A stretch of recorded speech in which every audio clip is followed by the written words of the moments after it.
This is your first live look at the iPhone 16 Plus and iPhone 16 Pro Metal Mockups coming in from Chinese social media, and I have noticed a few important details about both these devices.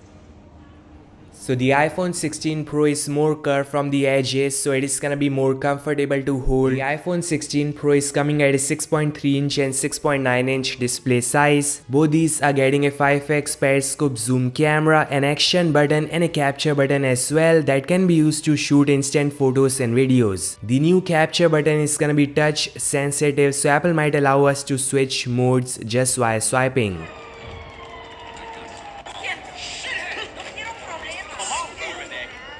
Just like the iPhone 15 Pro, the iPhone 16 Pro is coming with titanium finish as well, and Apple is gonna launch two exciting colors, desert titanium and titanium grey, and the rest are gonna be black and white titanium.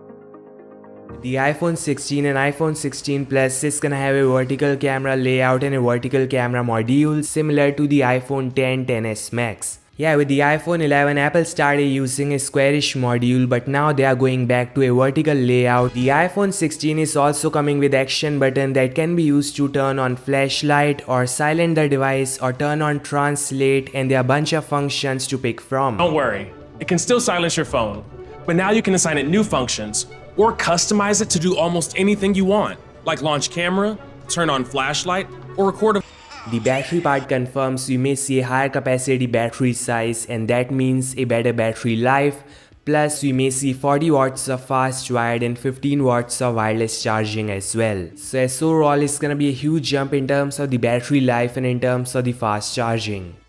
Some news coming in from China suggest the iPhone 17 is gonna use Samsung S24 Ultra like anti-reflective coating on top, and the new ceramic shield is gonna be tougher and more scratch proof than the one we have right now.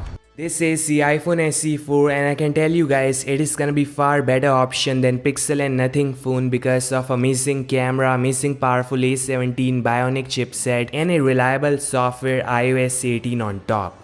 Some news coming in on iOS 18 suggests that users will be able to customize the home screen like can place apps anywhere without a fixed layout. So this all guys, thanks so much for watching, and I'll meet you guys in the next one. Like, share, subscribe and peace out.